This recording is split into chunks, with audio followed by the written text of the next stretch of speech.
How many are we, Marlon?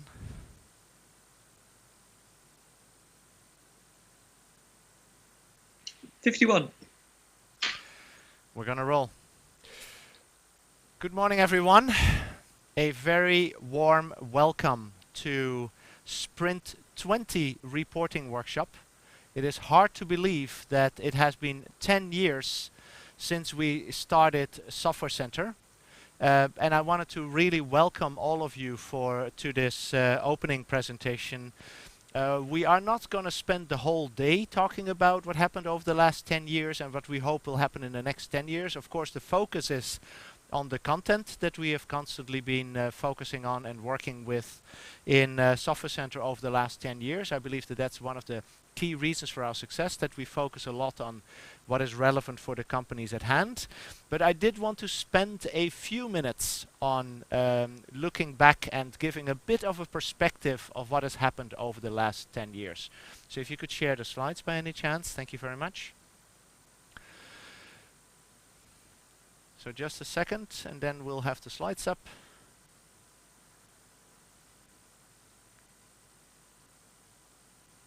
Thank you very much.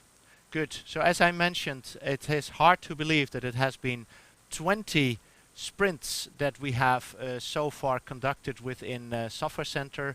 And I realize that although I think that almost all of you know who I am, I will very briefly mention that my name is Jan Bosch. I am Director of Software Center and also a professor here at Chalmers University of Technology. What I wanted to do is to spend a minute on looking back on what was the reason that Software Center was started. And about 10, 12 years ago, if I remember correctly, maybe it's even more, Mark Andreessen, you I'm sure all know from Andreessen Horowitz, the VC company, and the browser that he built in the very beginning, wrote an op-ed in what I think was the New York Times, in which he mentioned software is eating the world, is what he titled the thing. What he basically described is that basically every business, everything that he saw happen was starting to become driven by software rather than by any of the other technologies that were up to that point maybe the key differentiators.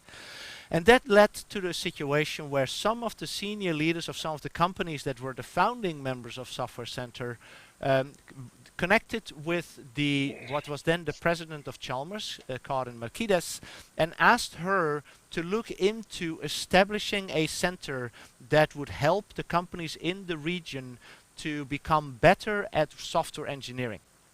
And for those of you that remember that we started with 4 companies, Ericsson, Volvo Trucks, AB Volvo, Volvo Cars and Saab. And we started with 2 universities, Chalmers and the University of Gothenburg. 10 years later, Software Center today consists of 16 companies, and after Tuesday we may actually be 17 companies, and we are 5 universities. And I think that that's really a wonderful state to be in. And I really want to thank both the founding members and all the member companies for being members of Software Center, industrial members. And of course, we also are grateful for all the support from the universities that we're getting, because we need both. Yeah? It takes 2 to tango is what the saying is. But that really is what is the situation. What is also important is that we started our mission in 2011 with the notion of significantly improving the software engineering capability of the European, and at that point I think it even was the Swedish software intensive industry. And over the years we have actually broadened our scope from just software engineering to digitalization at large. So that is what I think is quite an evolution that we've seen, and we have also broadened our scope from just Sweden to Europe as a whole. So we have companies from Germany such as Siemens and Bosch. We have companies from Finland such as Wärtsilä. We have companies from Denmark such as Dive and Grundfos. And of course we still have, one could claim we even have an American company as Jeppesen, which is part of Boeing, is part of Software Center, but we predominantly work with the Gothenburg site there. So I've been very, very proud and happy to see how things have evolved. And if we look at what happened over the last 10 years, we started, as I mentioned, with 6 partners. We are today 21 partners, and soon we will be 22 partners. We started with 3 research projects, which I think had maybe 1 or 1.5 researchers involved in them. We're now at 20 projects, or around 20 projects. We started with 4 researchers. We are now at around 30 researchers. I have had a really hard time keeping track of the number of publications that we have pushed out over the last 10 years. But I think it's a safe bet that we at least have published 500 or more publications. At least myself, I think I'm somewhere in the 300 range.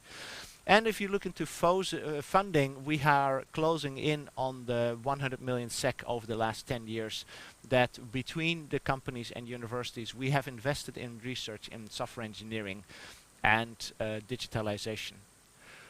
If we look at a model that was developed in the first year of Software Center that many of you have worked on, the Stairway to Heaven model, I think it's interesting to see where were the companies in 2011.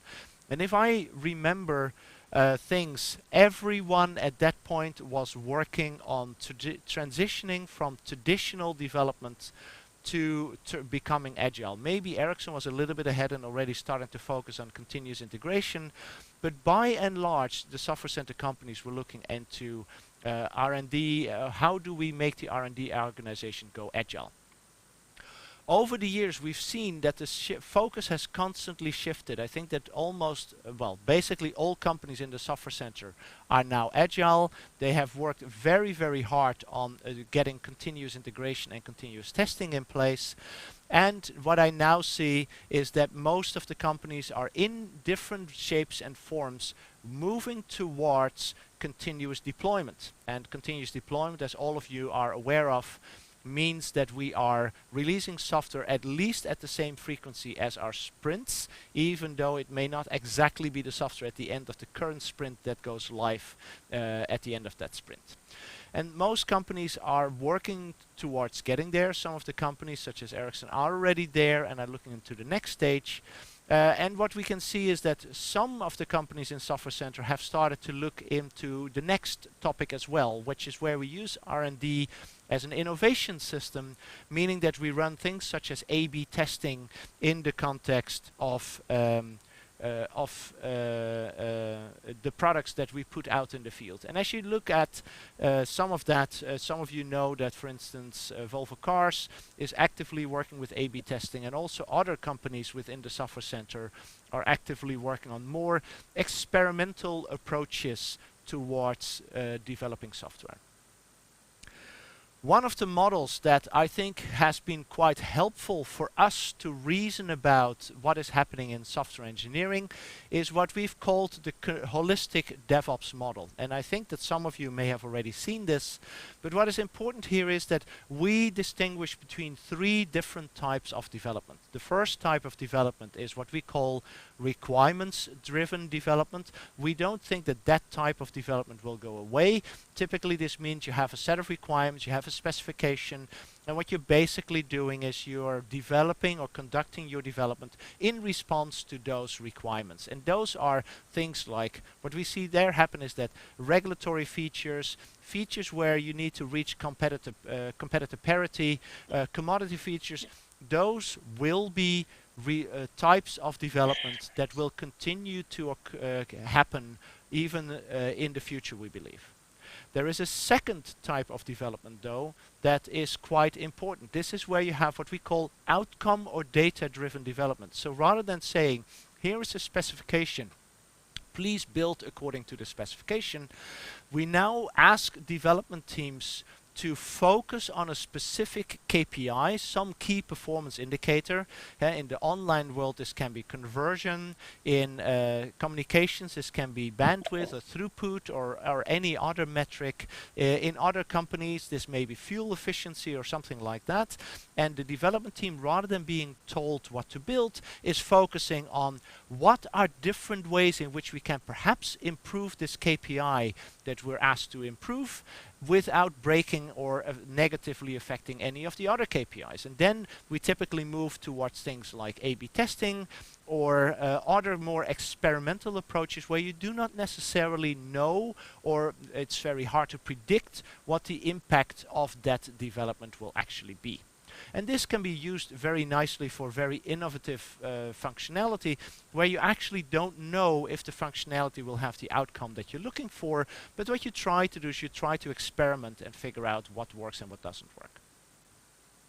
The third type of development is what we refer to as AI-driven development. In AI-driven development, we are focusing on, we have a large data set, typically it's labeled data.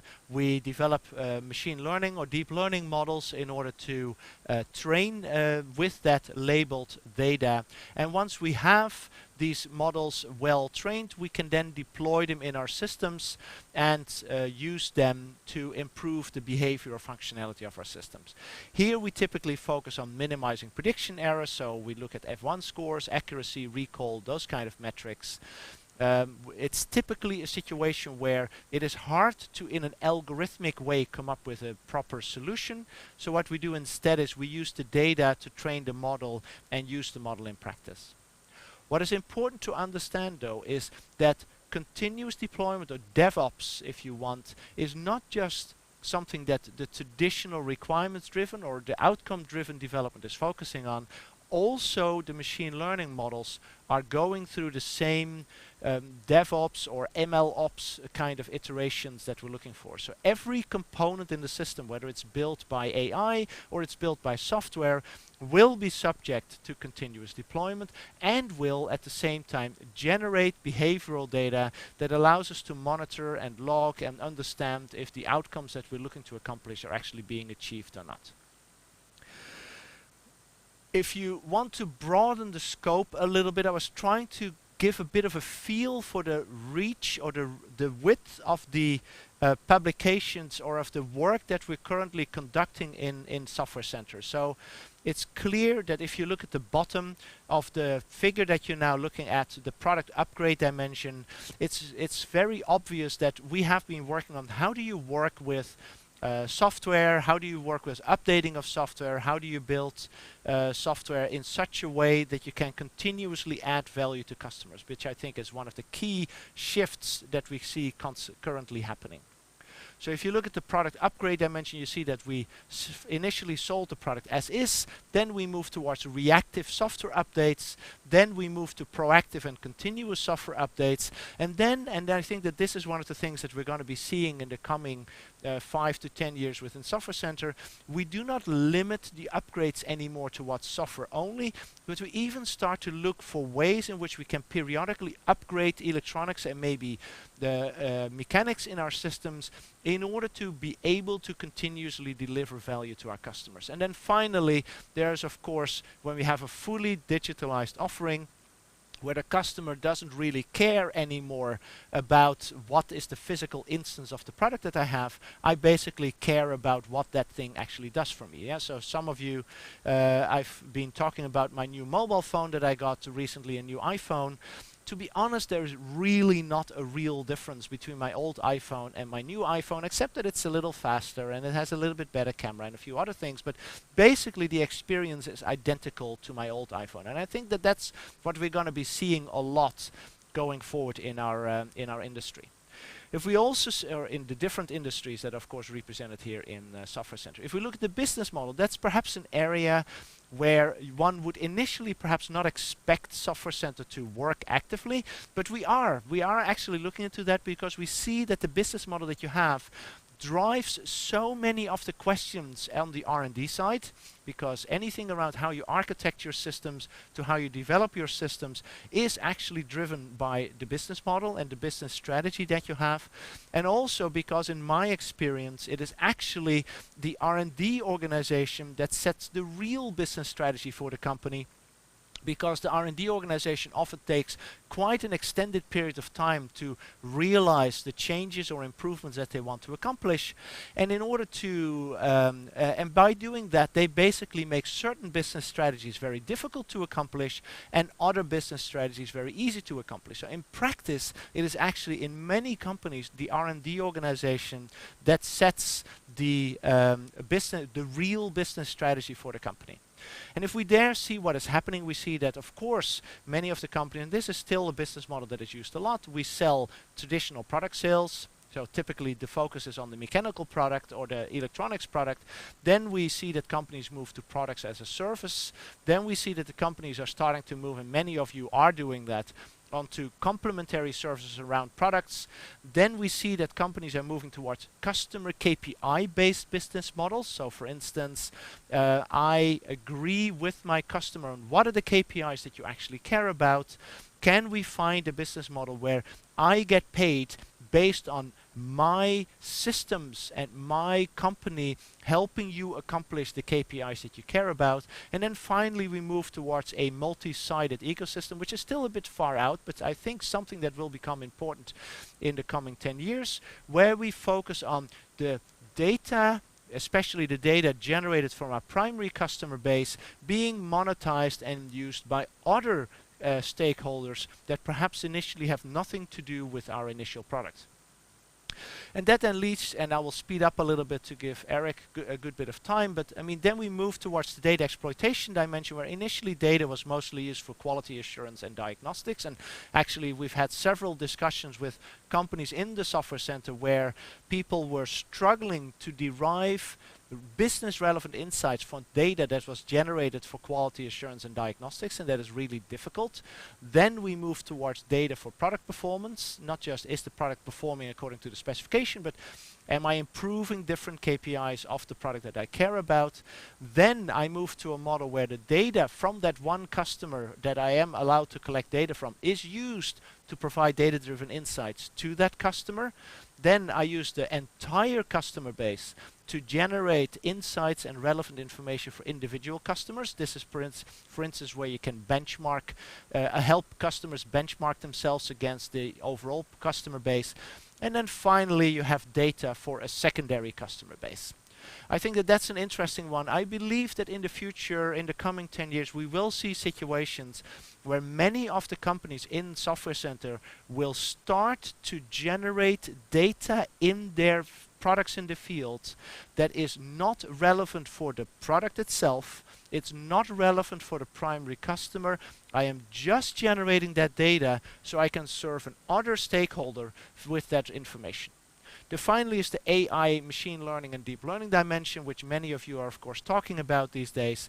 But we go from data for human interpretation to static machine learning, AI integrated into DevOps, then mass customization. One of the big things that you can do with federated reinforcement learning is that you can move towards mass customization. And then finally, we believe that one of the other things that will happen in the coming 10 years is a situation where systems will fully autonomously experiment with their own behavior without any human involvement. We've had a beautiful case at one of the companies in Software Center where one of their customers was complaining that once I put my product in operation at a particular location, it performs equally well after 2 seconds, 2 minutes, 2 hours, 2 days, 2 weeks, 2 months and 2 years. Why doesn't it get better as it sits there? And I think that that's one of the big questions that we're going to be seeing. Why doesn't my car learn from, or in my case, my motorcycle, I came here by motorcycle this morning, why doesn't my motorcycle learn from what my preferred behavior is and adjust itself to that?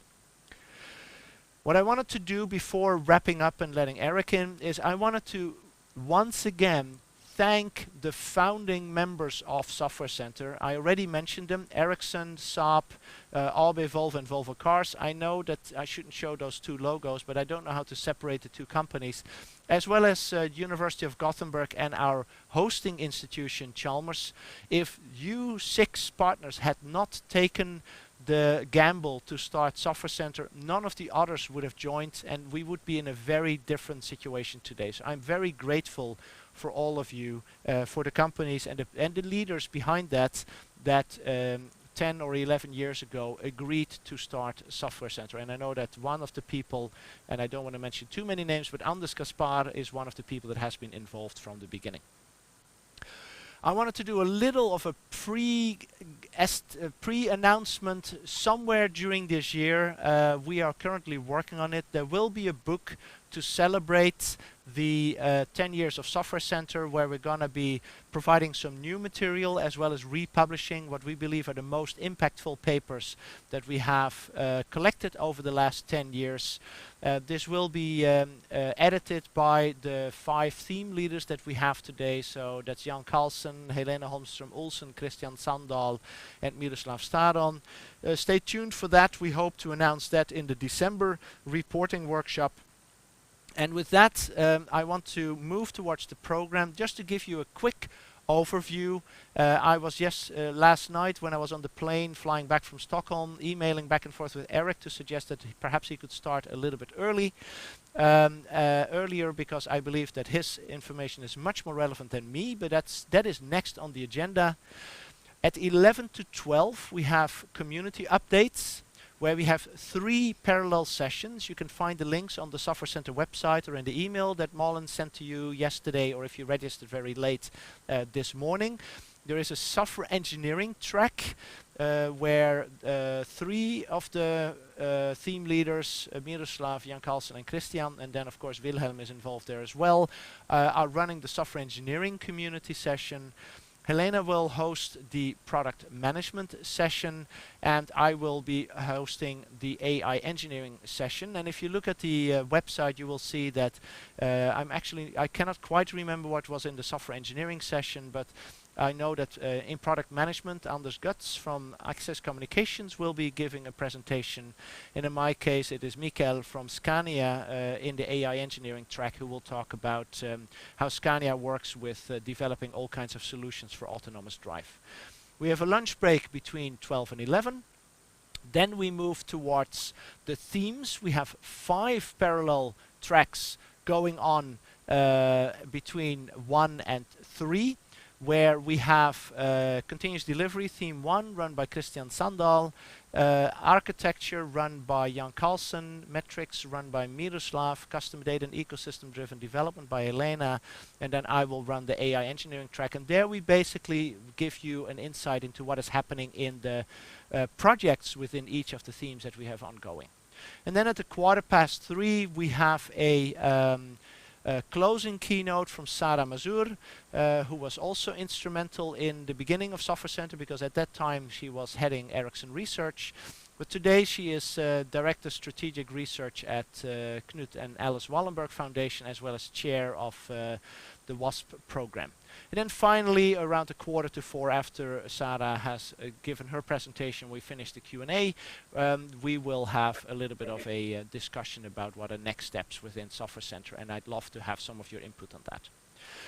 That brings me to where I would like to announce or introduce our next opening keynote. I'm not sure if, I hope Eric is online. Maybe you stop sharing the screen.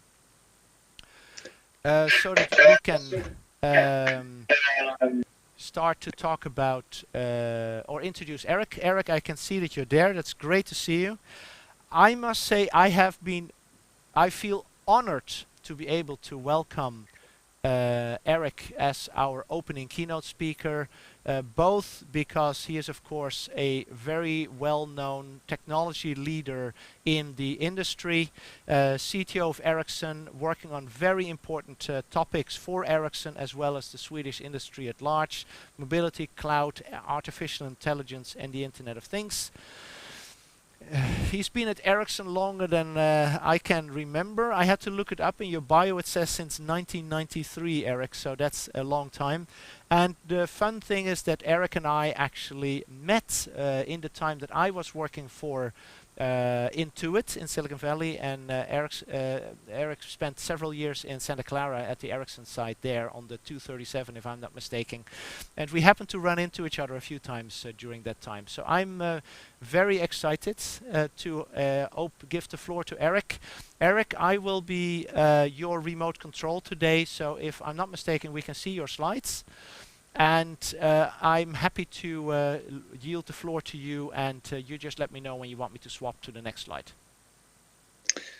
Absolutely, and great to be with you, Jan, and the whole team here.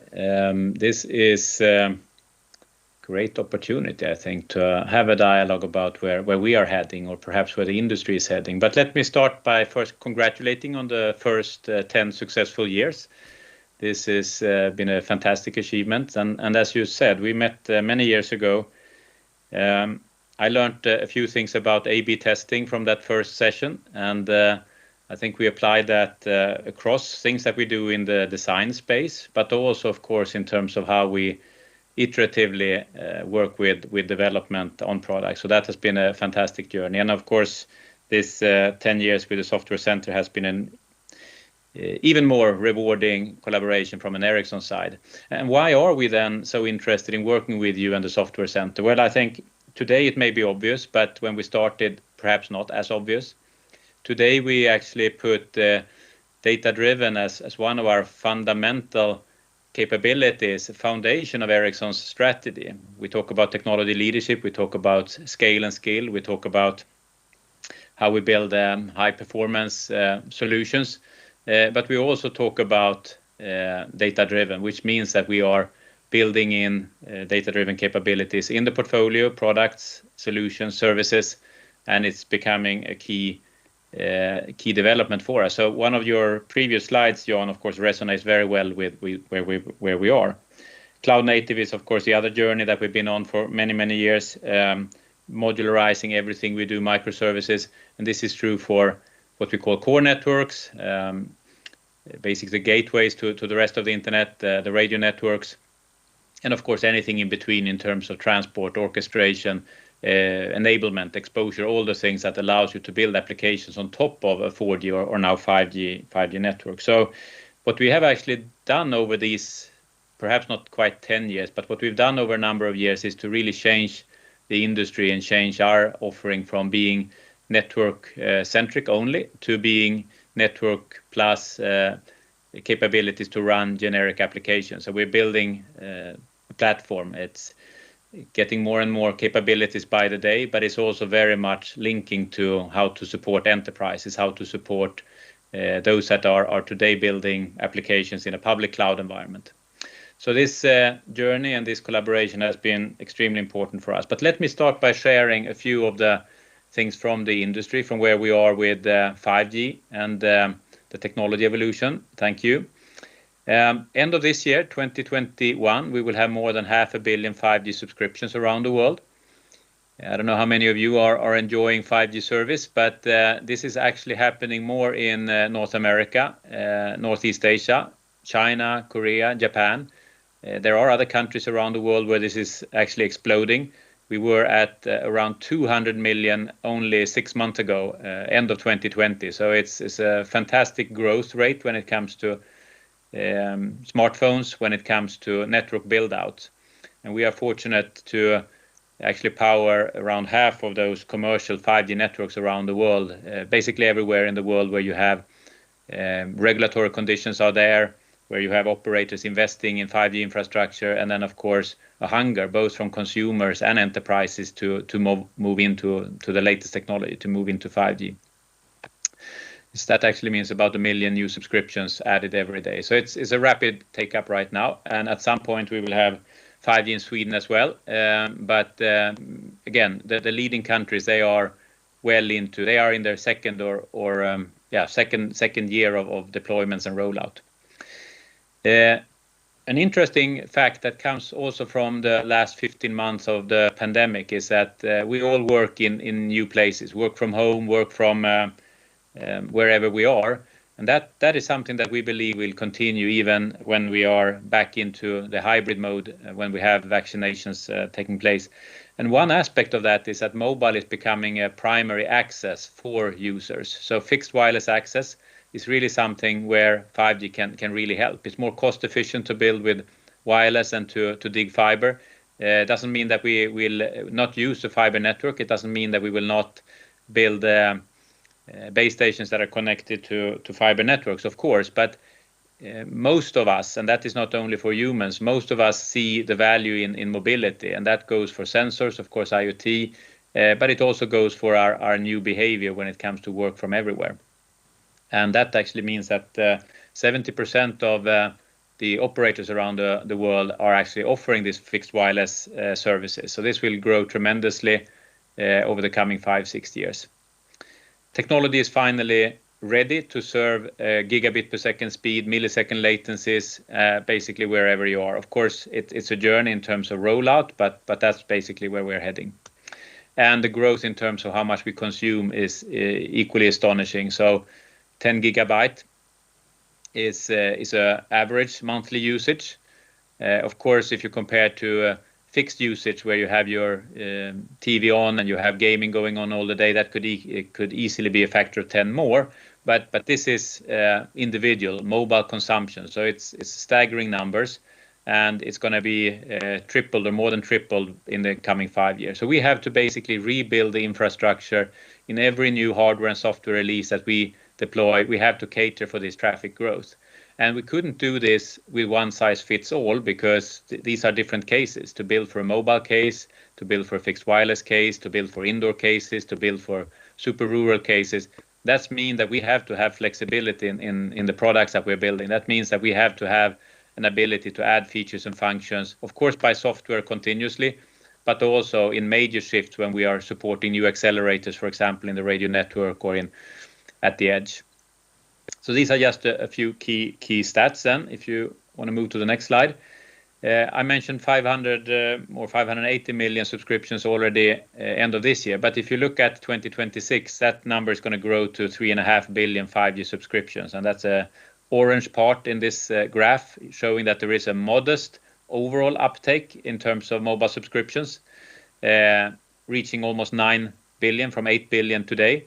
But it's really a big shift over to the latest technology. So the green part is 4G LTE, and the orange part then is 5G, where in only these 5 years' time, we will have a very significant part of the global subscription base actually on the latest technology.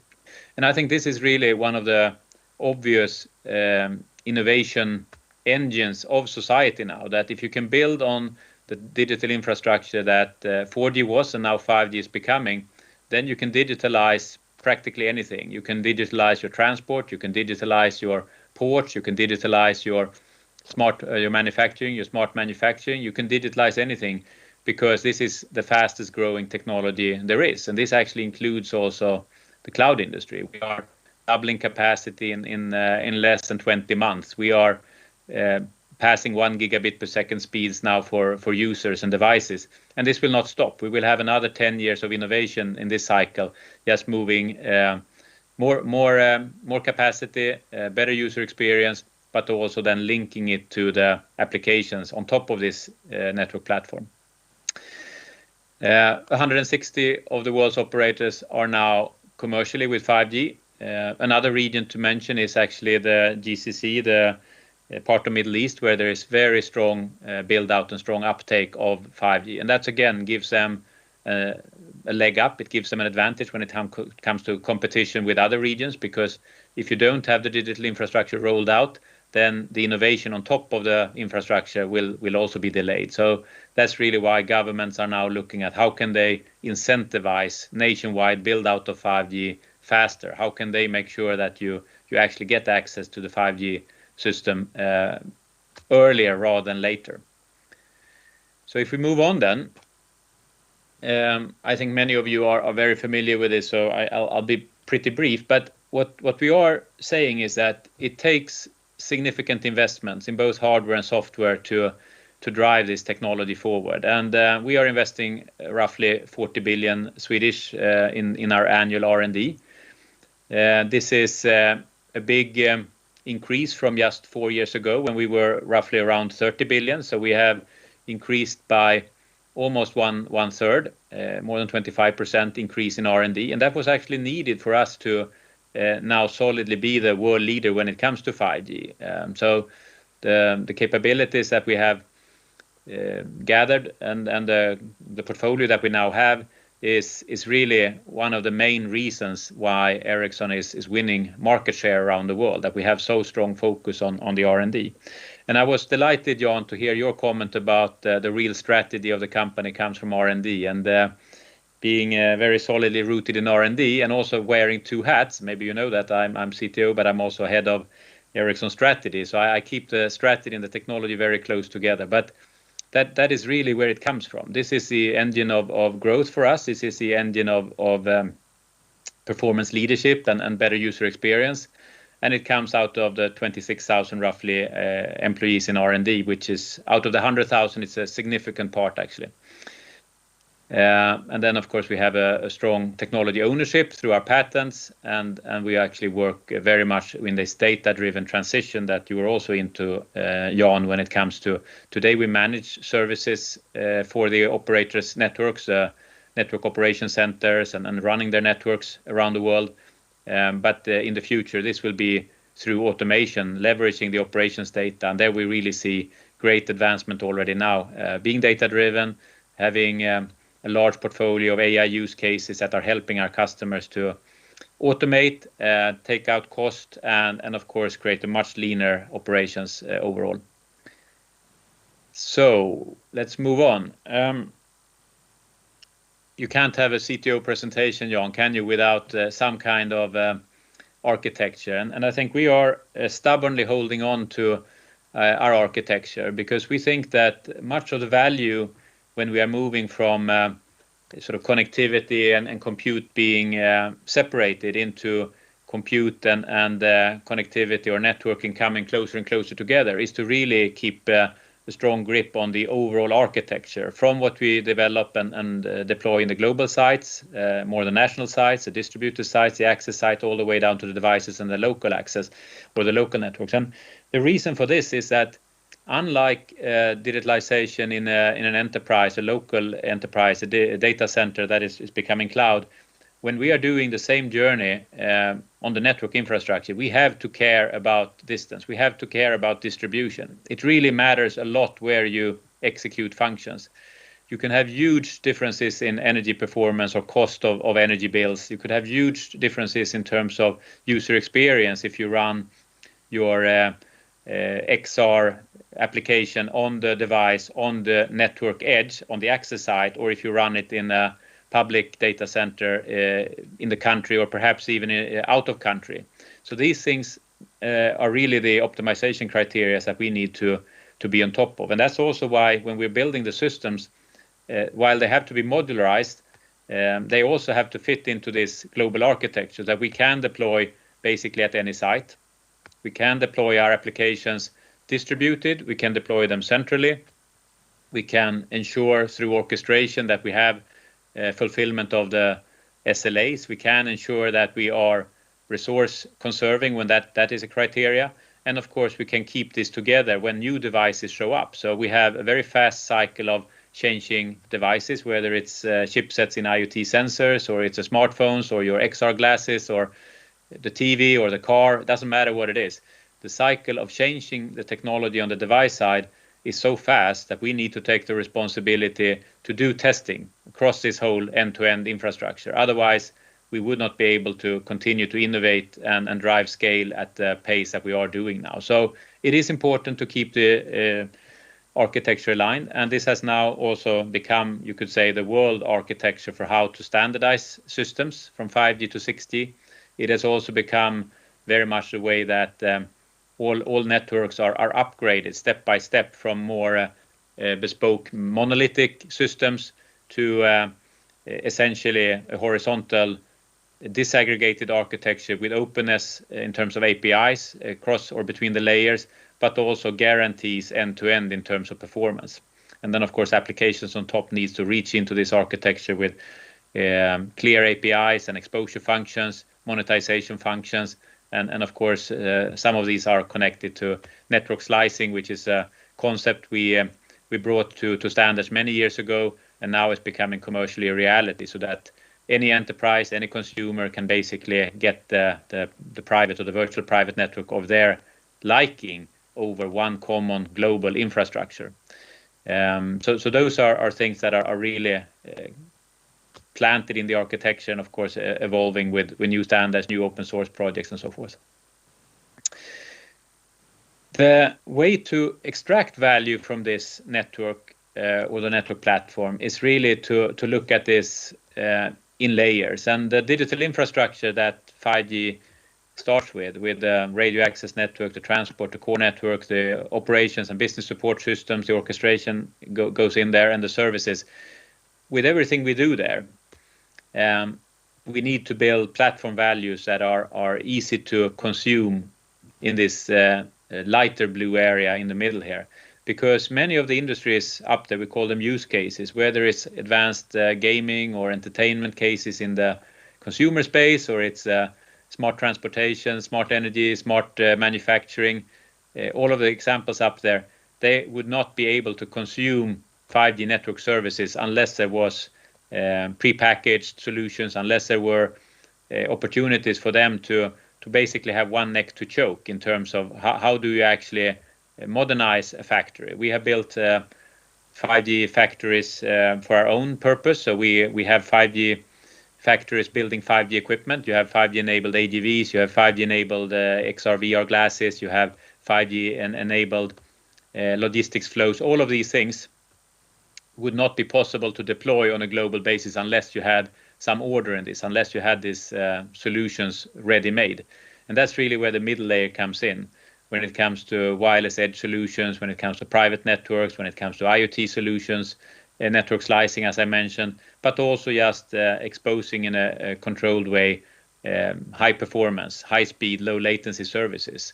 What happens if you can start to order bounded latency services on a regional or perhaps even global basis, when you know that the latency will not exceed, let's say, 5 milliseconds? These are kind of guarantees that today's infrastructure has not been able to provide, but going forward, we actually see that there will be contracts towards application developers and users where they can demand more. Of course, there is a price, but they can demand more, and it's anyway cheaper and better than if you have a bespoke network that you have to build for every site where you're operating, or something that is only done at one point. So this is really why this layer is important for the industry, and we are taking an active role to support the industry with this. So we have solutions for all of these areas. Acquisitions that we have made over the last year, but also own capabilities that we have built here. Then, if this is really where the industry is, coming back to you then, Jan, and to the software center, you mentioned Anders Kaspar, and Anders has been on this journey throughout.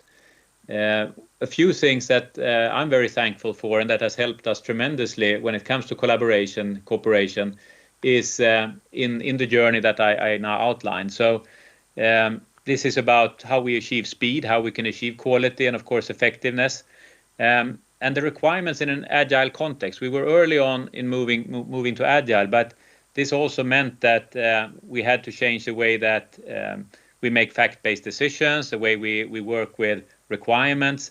And of course, this becomes much more of an iterative way of working. Fast feedback loops was something that we learned a lot from, of course. And we build products as we develop them. And especially, you could say, since this happened both on the core layer, the digital infrastructure layer, everything we do in the radio and core and orchestration and so forth, as well as in this enabling layer where the platform values comes in that middle layer, this is the only way, of course, to build things. But also in the core products, this is really the way to do it. That didn't really get us out of technical depth. I know everyone is struggling with that. I think not necessarily a bad thing. It means we need to move fast in some areas, but it's also about a structured way to learn how to identify that technical depth. And when we quantify it and find ways to close it, that is really where we together, I think, explore new ways to work. As I mentioned, this is the fastest moving technology, all categories in terms of speed of technology, speed of innovation into standards, open source, and so forth. So it's bound to be some technical depth, and we just need a structured way to work with it, and of course close any of the more critical parts there. The third area was really very connected to what you mentioned about data as a starting point for everything, and that's ultimately giving us the right ability to make automated decisions. So that changed ways of working, that changed the processes, of course, and it's a journey. I wouldn't say that this is anything close to completed, but this has really been a fantastic journey also from that perspective. And you touched upon customer data. These networks, they have petabytes of operational data that we need to leverage to improve the products.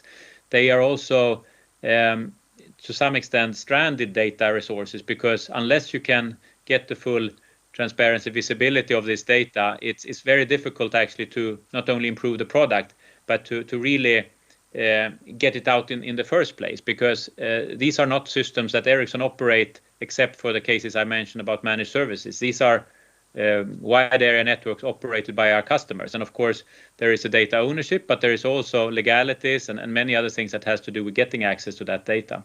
But there's no question that data-driven development that I started to talk about, that's really the way we go. And MLOps is one of the pieces that we're working together on. And then the last one is obviously the whole journey of CI/CD, where I think we have a very strong way of working with our development pipelines. We have a very strong buy-in from leading customers, especially in parts of the portfolio that is already cloud native, already well on the way here. But I have to say that this operational challenge among our customer base is very significant. It has to do with legacy ways of working. It has to do with quality standards that have to be met. But of course, ultimately, they are absolutely seeing the benefit of flexibility on the leading edge also when it comes to rapid upgrades to the system. So these are just a few of the joint works and learnings that we've explored. And then if you go to the next, exactly this slide, just a little bit of a glimpse of what we see for the coming 10 years. We believe network platforms will serve society in profound ways. Already today we see that these last 15 months they have taught us that digital infrastructure is a big change agent when it comes to reducing emissions, CO2 targets. It's a big change agent when it comes to new efficient ways of working. So our own estimates is that 5G and digital infrastructure in general will be probably the major driver in the Green Deal, for example. So 15% of the reduction by 2030, that's a third of the halving that the world has put as a target, would come from digital technology. So there are some very clear reasons why we need to build out the infrastructure. But we look at it in these 4 buckets. Limitless connectivity is about having access with high performance everywhere, indoor, outdoor, doesn't matter. This is where we talk about terahertz radios. This is where we talk about super low latency. We have the trustworthy system, which is about performance, security at all layers. Of course, critical national infrastructure have very high demands on robustness, resiliency, and this is really the way to go for general networks, as well as when we talk about network slicing and other ways to split the network into multiple virtual networks. It's about automation and the AI journey in cognitive networks, leveraging the operations data, and it's about fusing of compute and network in what we call the network compute fabric. Of course, we have starting points for that today in digital twins. We see how this is already starting to happen. But in the coming, let's say, 5 to 10 years, these are vectors where we are continuing to drive industry collaborations, where we work with universities, where we work with all kinds of partners in the ecosystem to really build this out as a strong business driver for many, many sectors. So if you go to the last one, I just want to highlight that this may seem like a little bit long term when we talk about the platform values, but we are already seeing many of these industries coming on board. They start to see the financial value. They start to see that they cannot afford to build everything on their own. They have already moved to buying compute as a service, so they are very familiar with the cloud paradigm. Now they are moving to buy network resources as a service, and I think some of that was in your message as well, Jan. But that doesn't mean that it stops with only the infrastructure. We need to work better at closing the gap when it comes to API and exposure, when it comes to making these services available on a global basis.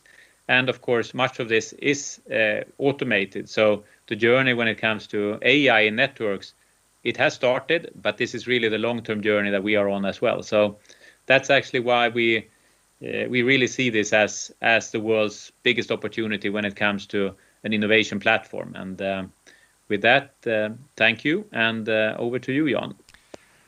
Thank you very much, Eric. I really appreciate it. That was an awesome presentation, and you're getting claps in the audience. It's a little hard to hear it because you only see hands.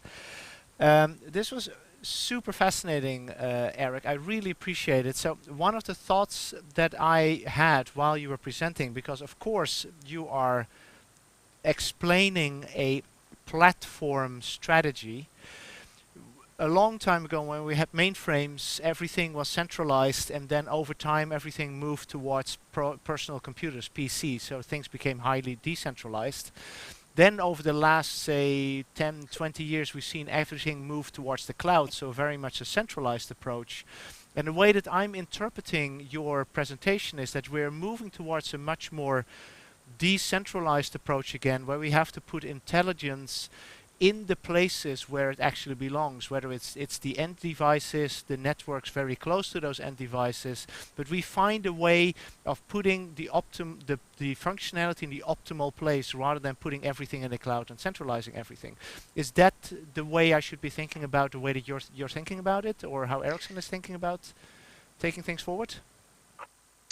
I think it's a very good observation, and I completely agree with that. It's in a way swinging back. You could see examples of that. We had actually I have had quite a lot of collaboration with our partners in the Silicon Valley ecosystem when it comes to introduction of the edge in different phases. The first phase has basically happened with public cloud and you connect it to networks. The second phase is really that you use advanced resource reservations and you move workloads closer to the edge. That's where we have network slicing as one tool.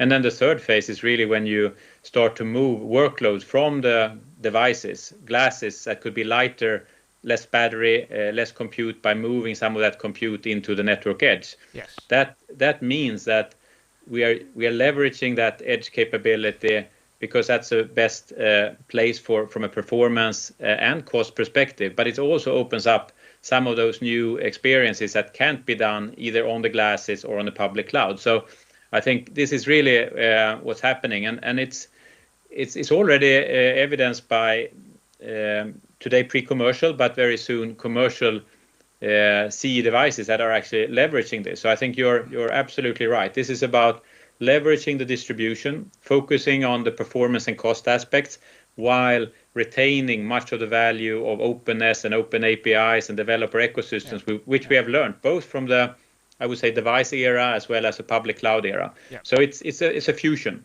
Yeah, and I think that's super interesting. I mean, I will not go into the whole political and competitive landscape, but there are some people on this side of the Atlantic that are somewhat concerned about the dominance of certain centralized cloud players, and I think that this is a very viable alternative for that. I am not quite sure if I can see, the chat seems to be muted. I wanted to see if there's anyone who has a question to Eric before we before we have to wrap this up. But I can see that the meeting chat is not open. So, but I think that people that are not on YouTube but on the Teams meeting, you can basically unmute and ask a question to Eric before we thank him and let him go. Anyone who wants to go?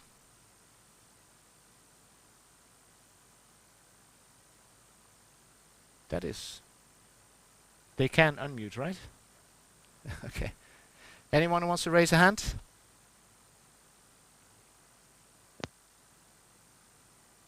Ivica.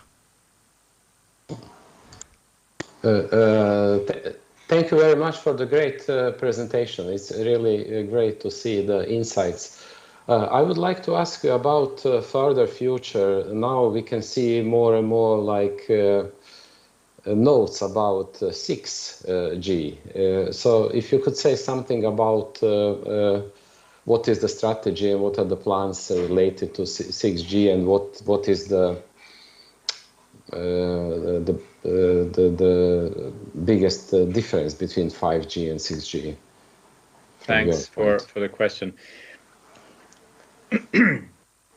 Many of you know that when we talk about Gs, 3G, 4G, 5G, it's typically a 10-year cycle. And the reason for that is that this it takes some time to recoup the investments from the previous generation, and it also takes some time to mature the technology. And this is true both on the hardware side as well as on the software side. So that's why we are planning for a 6G introduction in around 10 years' time. It could be a little bit earlier, but it's basically that cycle that we talk about. And that means that now we are very actively working with partners such as leading universities, actually leading competitors as well, because this is very pre-competitive. And we have taken initiatives to drive 6G research. In Europe, we call it Hexa-X. We have activities in North America and Northeast Asia, many places around the world where we are now actively working with the ecosystem to start with capability, start with if you like, visions and requirements, and over time then mature that research into standards and deployments. But some of the things that have come up already now, to your point of what is different, is that as you start to weave this fabric for society, there is no real end in terms of how demanding society will be, because if we talk about person-to-person communication, we know that there is some limits in terms of how low latency we require. There are some practical limits in terms of how much bandwidth you can consume. But when you look at advanced digital twins connecting, or AI connecting to AI, you talk about machines at both ends, you talk about something that has to work on a global basis, then there are no such limits. So here we talk about even higher rates, we talk about even lower latencies, just to support that kind of connection between the physical and the digital world. And that's where some of the research is directed. But then you can also see that this fabric has the capability to support society in other ways, whether it's in sensing, and there you use really high frequencies. We talk about terahertz radios, I mentioned that. But it's also, when you go to those kind of things, you can support in many other ways. You could have advanced weather control. You start to expand the use cases beyond communication, beyond the applications that we can imagine today. So we are very active working with the broader ecosystem on what are those driving needs, the driving use cases, the driving applications that Ericsson will not invent. We will be the enabler for that. So we are really taking an active role in providing test beds to partners, startups, universities, so that they can experiment. And one of the ways that we're doing that, actually in Sweden, but we do it in other places around the world, our D15 lab in Santa Clara is one such example. So there, innovators are invited to come with their best ideas and sort of push 5G. When 5G breaks, or when 5G doesn't cut it, that's where we kind of take over and make sure that is covered by 6G. So it's going to be a gradual learning in terms of what 6G needs to be, but we have already put in place, I think, much of the infrastructure for it in terms of research and partnerships and so forth. Very good. Thank you very much, Eric. There is one question by Emily. We are starting to run out of time. So Emily, I hope it's a short question and also a short answer for Eric, because I want to be respectful of Eric's time as well. So Emily, go ahead. I just wanted to pick up on what you said about technical debt, that it's inevitable and necessary. I agree. But we need to find ways to quantify and close it. Great, yes. Yeah. And structured ways. Can you say anything more about what kind of structured ways you mean? 3G is not going away. I mean, what are you doing with this? Okay. But I think that there are perhaps good examples of what I mentioned and not so good examples. I think that technical depth that I was talking about happens also in new development for the latest technology. You need to be mindful about how you treat that technical depth. And that's where I think we can be structured. When it comes to legacy in general, and this is true for networks and IT, I assume it's true for the automotive industry, transport industry as well and so forth, then you have to make a very clear conscious decision that we are not going to handle all the legacy. We have to put a stop to that and, of course, shield to a large extent some of that legacy from new requirements and full upgrades. That is simply not possible. We are moving too fast to do all of that. Security is a different space. There you have to take that responsibility. But I think in many other areas, you simply need to leave the legacy at some point. Yeah, good. Now, with that, we are running out of time, and I know that there are some questions in the chat, but unfortunately, we do not have time for that. Eric, I want to thank you once more for taking the time to give this wonderful presentation. Really insightful, very exciting to see the platform journey that is happening. There is a small token of our appreciation coming your way. I was looking if I could find the instance, but you're going to get a Software Center hoodie from us, which I hope you'll wear proudly in different situations. But once again, thank you so much for taking the time, and I really appreciate that you were willing to give the presentation. So thanks once again. And for everyone else, we're now switching towards the different breakout groups and communities. So please look at the schedule and switch to the right Teams channel for the next thing. But Eric, thanks a lot. Thanks, Jon. Thanks, and thanks to all of you. Thank you. Bye-bye. Great work. Thanks. Thank Bye. you.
Very good. So welcome everyone for the second plenary session for the day. I am super happy to have all of you back both on Teams and on YouTube. We're streaming that live to YouTube as well. And if you could start sharing my slides if possible at all. I was hoping to start by referring to our closing keynote, and I am really excited to introduce the second, undoubtedly outstanding keynote presentation of the day. For those of you that were here this morning, saw Erik Ekuden, from the CTO of Ericsson, present, and now we will in a minute have the presentation closing keynote by Sara Mazur. For those of you that haven't had the pleasure of meeting Sara, she is Director of Strategic Research at the Knut and Alice Wallenberg Foundation. Many of us are in some way involved in or connected to WASP, the Wallenberg AI Autonomous Systems and Software Program, where she is the chair. Sara is also former head of Ericsson Research and spent many years at Ericsson actually. But during her time when she was at Ericsson Research, she was also very active and very supportive of Software Center. In that sense, I felt it was a great opportunity both for WASP as well as her background in Ericsson to ask her, and she was kindly enough to accept that invitation to give the closing keynote. Sara is also a board member of Saab, one of the other Software Center companies, one of the founding members actually, as well as several other companies. So I'm very excited to have Sara here with us in the meeting, and I would like to invite Sara to share her closing keynote presentation with us. So if we stop sharing the screen at this end, then I hope that Sara can start sharing the screen at her end, and that we can make that happen on YouTube as well.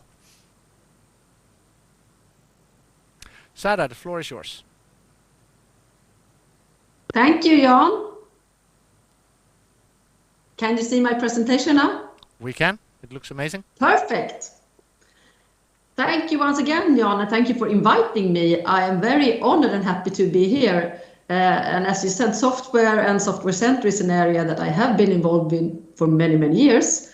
And I truly appreciate what you're doing in the Software Center and think that your work is extremely important to Sweden and to Swedish industry. And that is exactly what I'm here to talk about today. How we can work with research in the areas of software, data and AI and bring that to industrial value and then to value to all of us in Sweden. So as I'm sure you all know, we are in the middle of a turning point in an industrial revolution. This industrial revolution is driven by the advances that we have in key technologies, many of them related to software. But some key technologies are, of course, the communication technologies with the 5G system coming, where 5G, as you know, is designed already from the beginning to be the connectivity technology for transforming industry and society. We have automation technologies. We have IoT technologies that enable us to monitor, to control things remotely. And then we have the super important area that relates to software. We have the advances that we have seen in cloud computing, in distributed cloud and virtualization that enables us to access cloud services wherever we are and always be updated with the latest data and the latest services. And also of equal importance, the AI and machine learning technologies where we see the true value being created when it comes to the transformation of industry. So I would say that the three leftmost technologies are more enabling technologies, whereas the two to the right that are more software oriented, that is where the key value is created in the transformation. This is a slide that I have borrowed from a professor called, her name is Carlota Perez, and it shows the evolution of an industrial revolution. Many of you have seen it before, but I think it's still good to keep in mind that in every industrial revolution, the first period is the installation period, where we evolve technologies to a level where they are ready to be used in the industrial transformation. Then in the middle, there is a turning point, and then to the right, in the deployment period, is when we really use the technologies to the full value, the full benefit, and reach all of the advances that the revolution gives. And with each such revolution, we have seen that this brings also a paradigm shift. We get a leap in productivity, and we get a leap in well-being. Every revolution also creates new and cheaper ways of doing things, but also new business models, new ways of meeting your customer. But what is really important to keep in mind is that the industries and the companies that have been having a really good position in the first installation period are not naturally the same ones that are the most prominent ones in the deployment period. So at the turning point is the point where we really have to reflect and ensure that we are in good shape, that we have everything we need to be successful also in the second phase. So some advances that we have seen in this revolution is to a large extent enabled by the software technologies.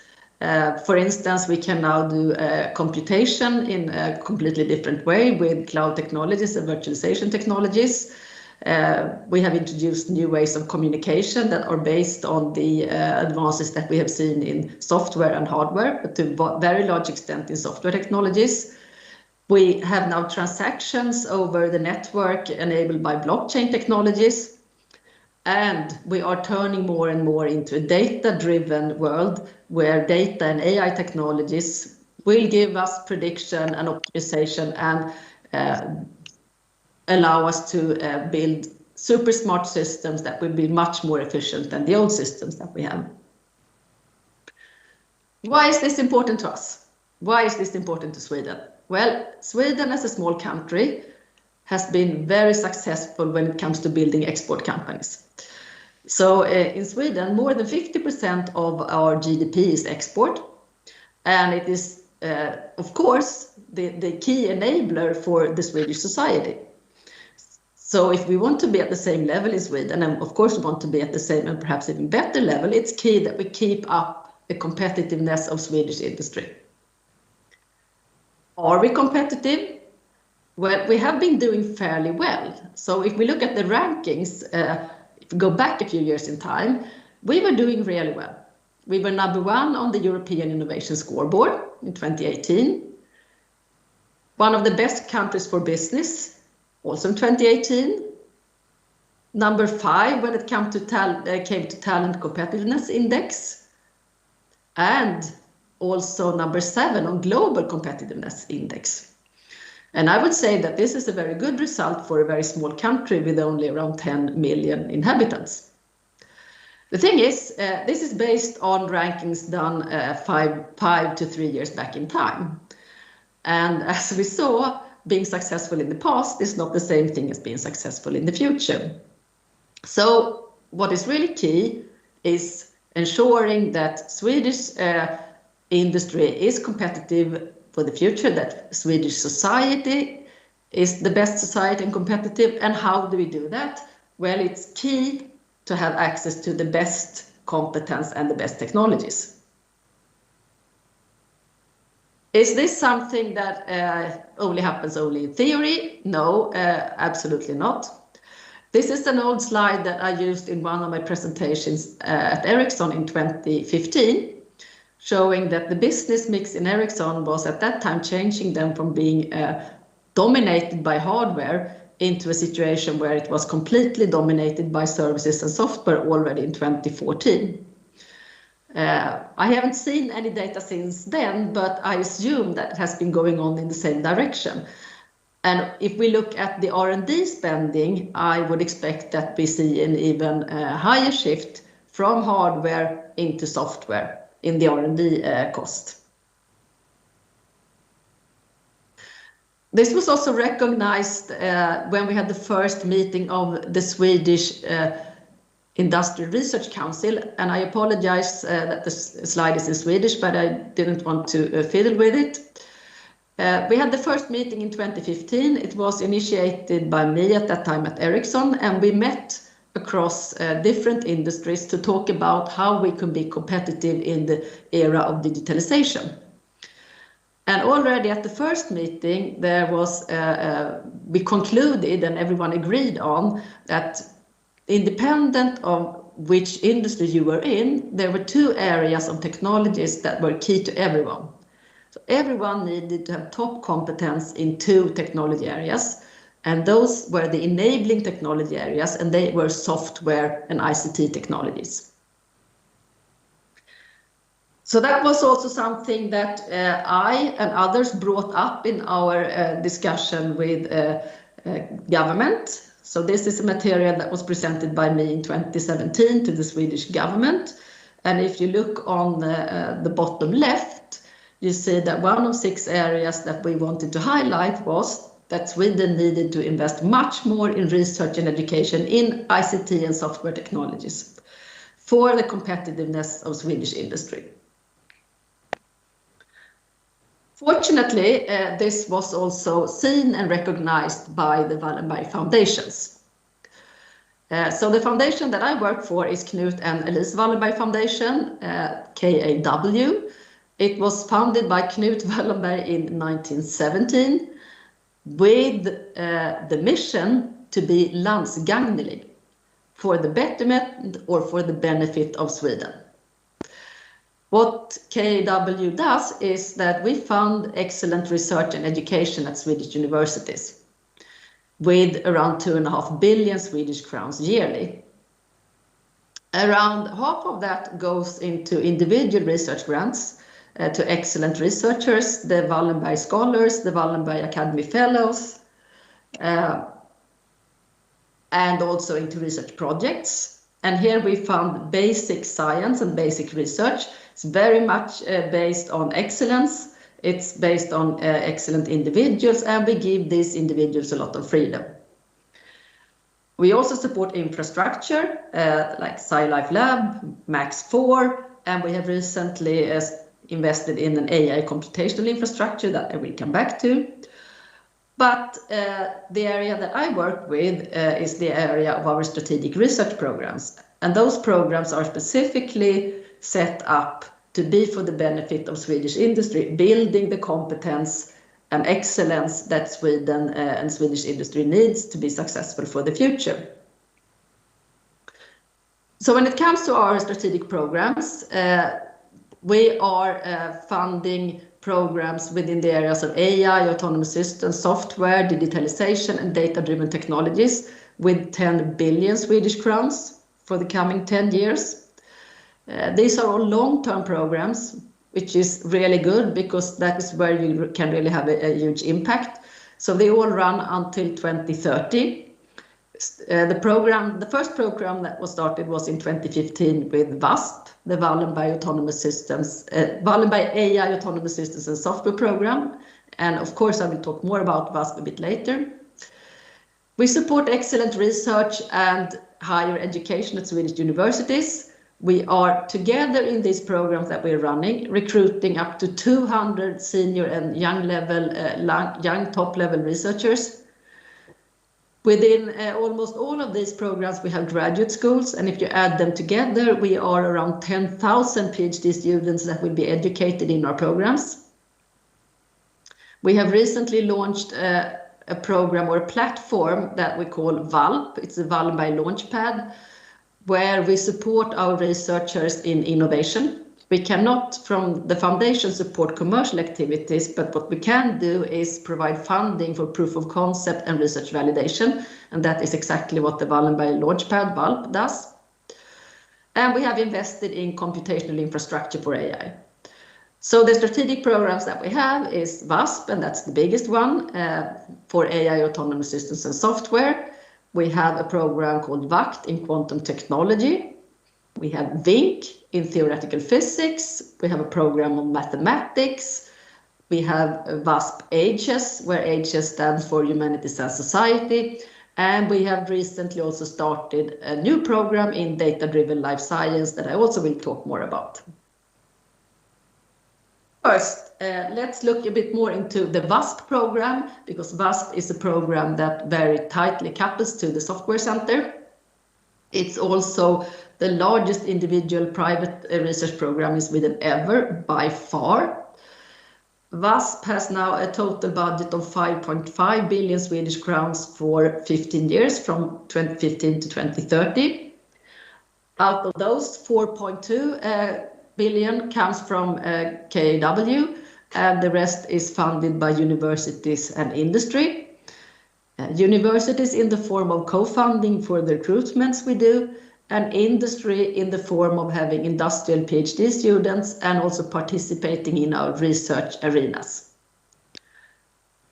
What was very outspoken with VASP from the beginning was that it is for the benefit of Swedish industry. So the vision with the program is excellent research and competence in AI, autonomous systems and software for the benefit of Swedish industry. And how we do this is that we build a platform where we have academic research interacting with the leading companies in Sweden to develop competence and knowledge for the future.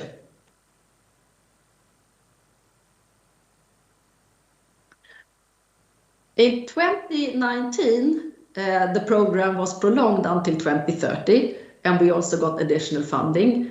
And that meant that the year of 2020 was a good year for us to work on how we wanted the coming 10 years for the program to evolve. So we did quite an extensive strategy work for VASP during 2020. And as part of that, we thought about when we end 2030, what do we want to have achieved with the program? And how do we want our research to have impact in Sweden? So we put down a list of wanted positions. We said that we want Sweden to be a leading digital nation, enabled by the research that we have funded through VASP. We want research in AI, autonomous systems and software in Sweden to be at the international forefront, both when it comes to quantity, but also when it comes to quality and strategic areas. We want to have a large number of international renowned scientists in Sweden. We want to have the most attractive PhD program in autonomous systems, AI and software. We want to have world-leading research environments in those areas.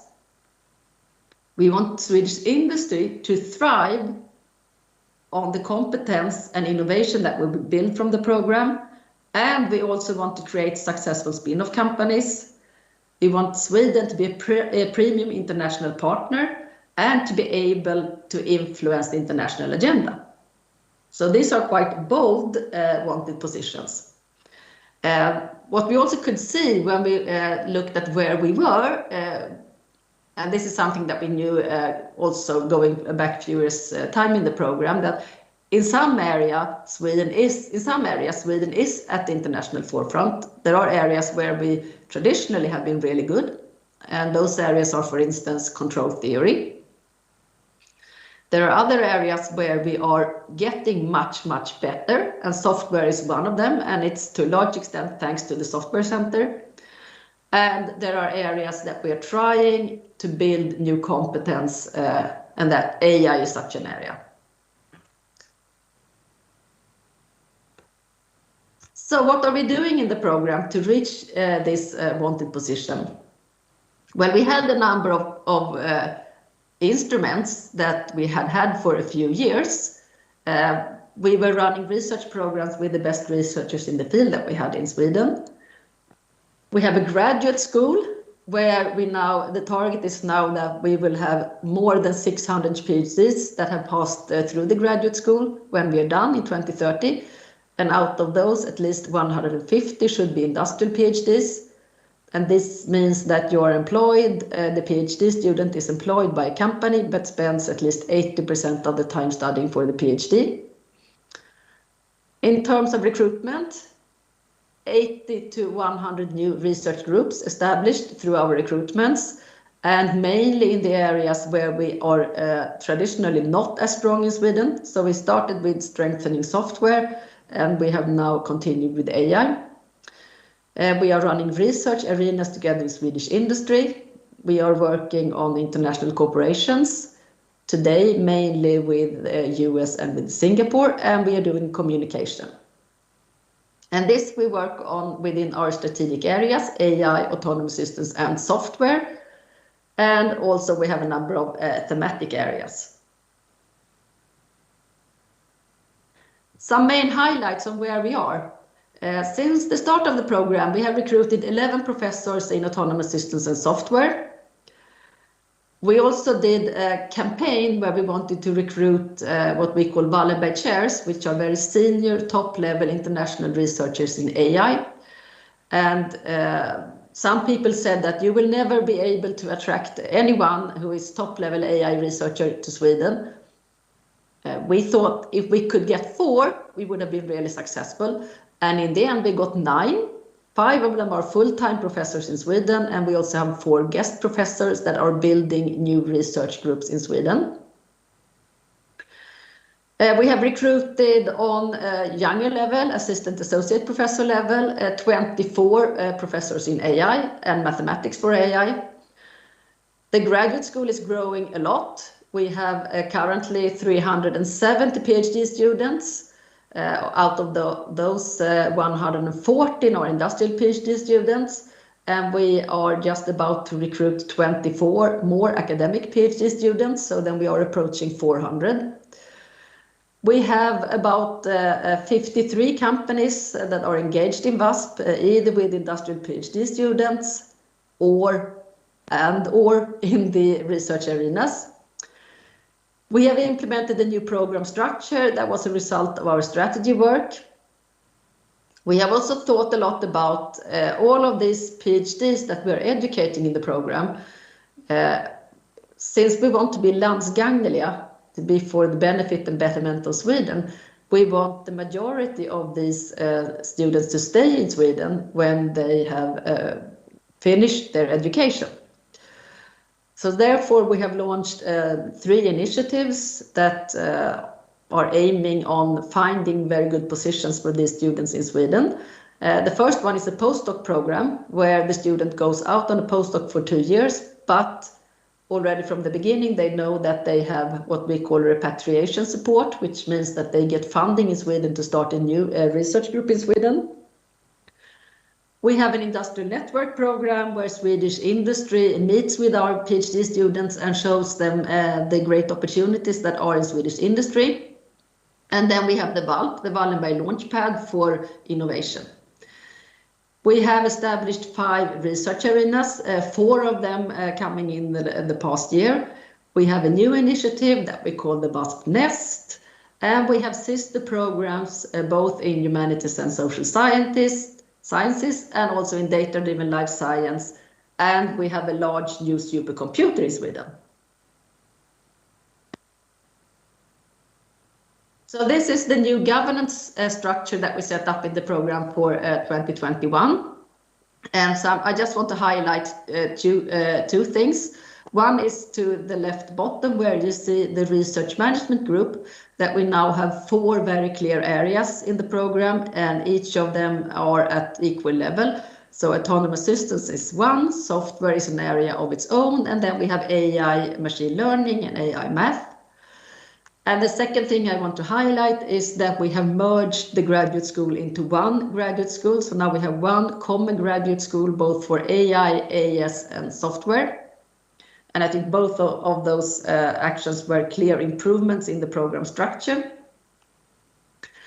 When it comes to research arenas, research arena is when we get industry and academia to jointly come up with a good area of research, and industry then contributes with systems and research time in kind and opens up for the academic researchers to do research on that arena.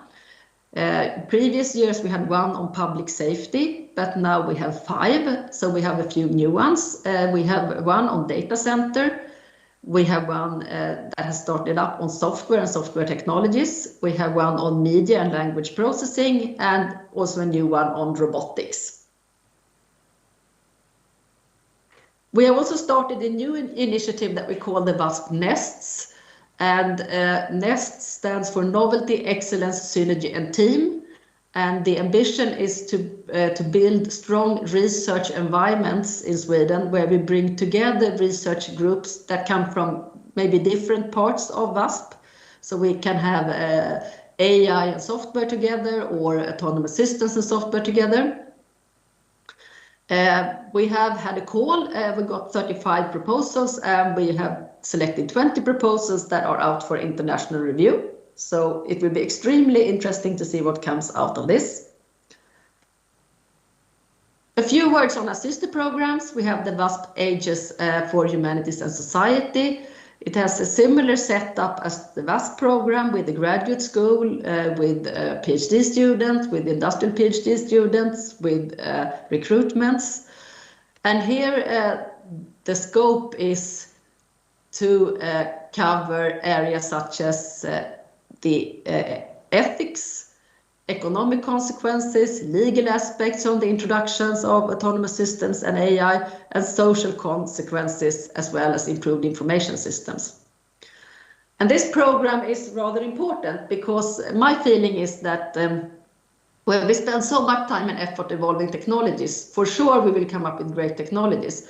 But if we cannot handle or cannot understand the impact on the legal aspects, on the regulations, and if we cannot ensure that we can use them in an ethically correct way, we will not be able to use the technologies to the full extent. We also have the newly started program on data-driven life science with focus on 4 areas: cell biology, precision medicine and diagnostics, biodiversity and evolution, and infection biology. It is a program with a funding of over 3 billion. It also runs until 2030. The ambition is to develop new technologies and build new knowledge in the areas of data. Similar setup as to the WASP program with graduate school and recruitments and industrial PhDs and industrial postdocs. And we also have dedicated funding from both the WASP program and the DDLS program to have joint efforts.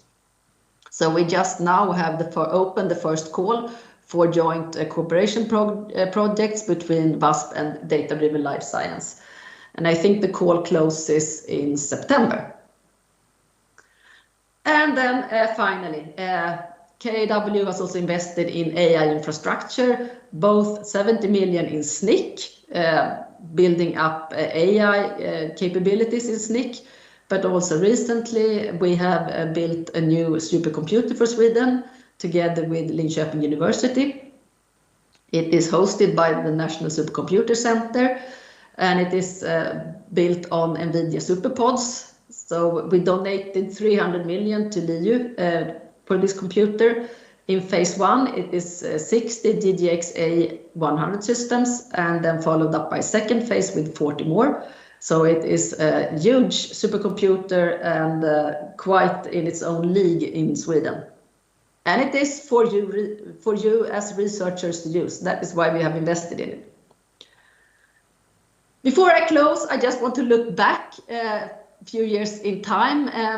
I asked Jan before we started the presentation, is it really 10 years since you started? And Jan said, yes, it is.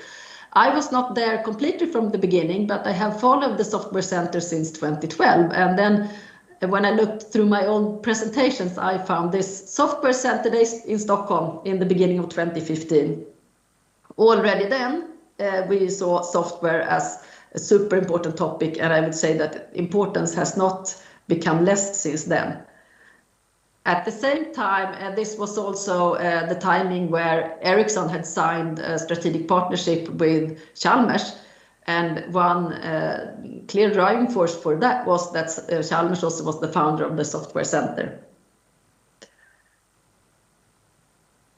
So before I close, I just want to congratulate you at the Software Center for your first 10 years, and thank you for your work and the impact you've had.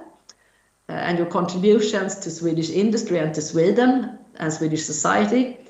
And also I want to say, keep up the good work, because we expect to have you here for at least 10 more years. Thank you.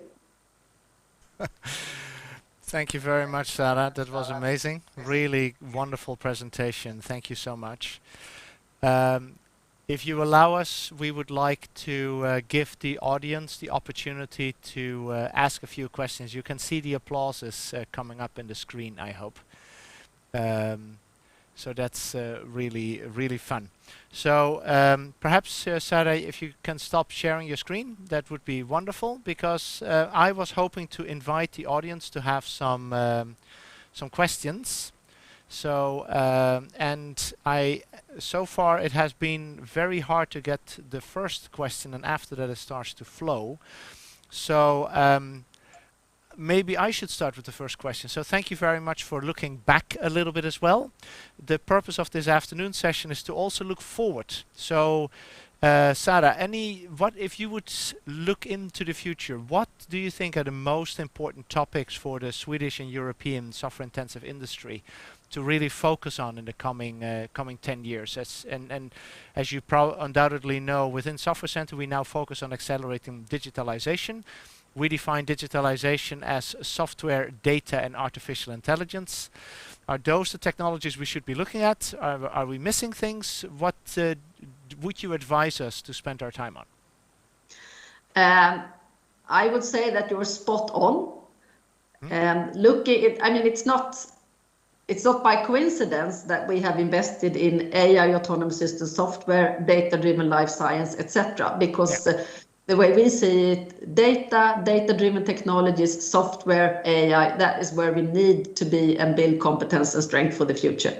So you're definitely in one of the key or several of the key areas that are needed. Excellent. Thank you. So now the first question is coming up. Ivica is Czenkovic, who I know you know. So Ivica, come on and feel free to share your question. Yes, thank you, Sarah. It was a great overview of WASP. It's really amazing to see how big success it had so far. What I was like to ask you was about how do you see the cooperations between different initiatives like Software Center or some others? You know, in some sense, how Software Center can contribute, or members of Software Center can contribute to WASP, or WASP to Software Center together to build up this nice future.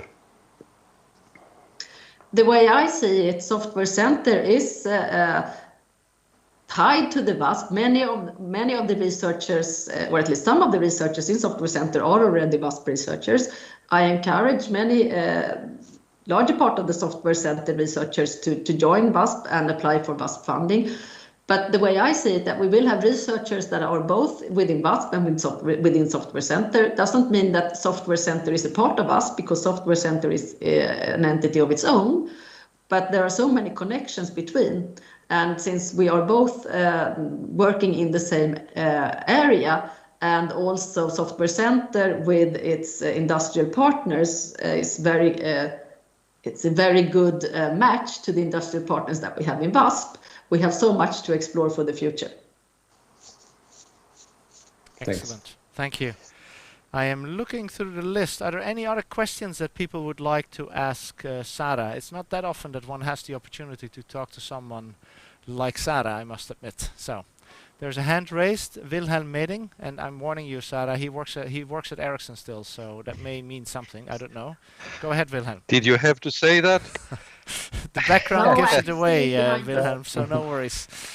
It's obvious. Hi there. Thank you for your presentation. Very interesting. So one thing that surprised me was that you said that we are not that good in software yet in Sweden. What is it we lack? Well, what we saw when we started in 2015 the program was that, or if we go even further back, software, when we educate people at the technical universities in Sweden, software technologies and software engineering was not given enough time in the education. And that is why it was so great when Software Center started at Chalmers. We also needed to see something similar building up at the other major technical universities. So one thing that has happened through the VASP program is that we now have the Castor Software Center also at KTH for software technologies. Yeah. Okay. Because if you want to be competitive in the software world, you need to have access to the latest technology, being able to use the latest ways of building software. And if you do it in the old way, there's no way you can keep up with the new companies. Okay, thanks. Yeah, I think so. We are improving in software. And we have improved a lot, so it's really good to see, and that is by the impact from the Software Center and also the Castor Center at KTH. Yeah. Very good, thank you very much. There is another question by Thorvald Martensson from Saab Aeronautics in Linköping. Thorvald, go ahead. Yes. We can't hear you, Thorvald. Can you pick another microphone?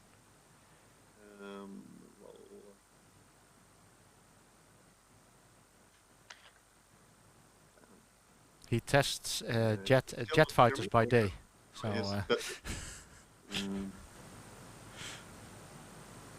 can you still hear me? Yeah, no? now it's much better. Go ahead. Sorry, I'm experimenting here. Are you? Yeah, we're good. Are you hearing me now? Yeah. Yeah. Okay. I'm sorry about that. To start with, thanks for a very interesting talk. And I wanted to ask you, when you compare the different companies in Software Center, would you say, are they interacting with WASP and other similar research constellations in the same way, or are they very different? And if so, in which way?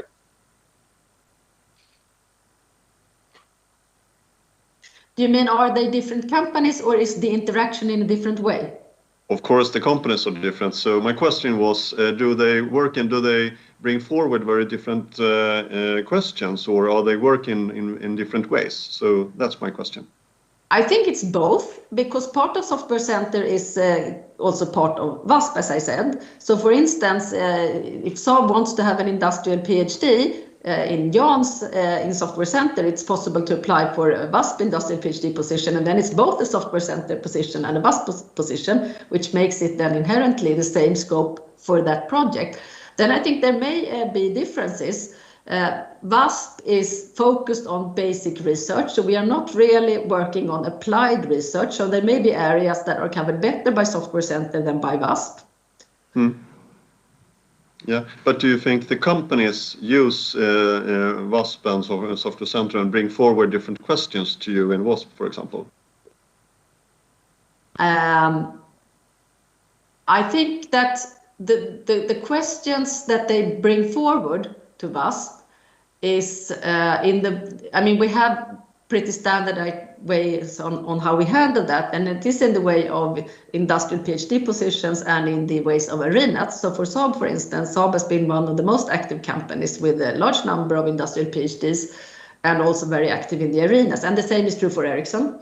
But I would expect that what you do in VASP is not exactly the same thing that you discussed with Jan. At least that is how I would run it if I was still at Ericsson, because there are different aspects that you want to cover. And if you are working with something that is a bit more urgent, I mean, a PhD position is a delivery time of 4 to 5 years. So if you have something that is more urgent and better suited in the form of a project, I would pose those questions to Jan and Software Center rather to VASP, whereas VASP is then more focused on the long-term competence build-up. Okay. But there's no contradiction because they also overlap. Yep. But you can use them in slightly different ways. Thank you very much. And for those of you that do not know Thorvald, he actually did his PhD with me in the context of Software Center next to his day job. So I think he's a walking example of someone who is able to successfully combine practical work and a day job with a really excellent research, Thorvald. So thank you for your question. Yeah. Thank you, Jan. Well done. Are there Any other questions that people want to raise? I realized that we only asked for an hour of Sara's time, and then we had a coffee break, which we didn't really coordinate. So I did not want to. I want to be respectful of Sara's time. Is there anything else that people want to bring up? Because I don't see any other hands besides Sturvalds, which is still up, but I suppose that that's not a new question. Christian, you are the one who gets to ask the last question then before we wrap up the session with Sara. Yeah, I would like to take the opportunity when we have a person who is well qualified in both physics and AI. What's your forecast about quantum computers?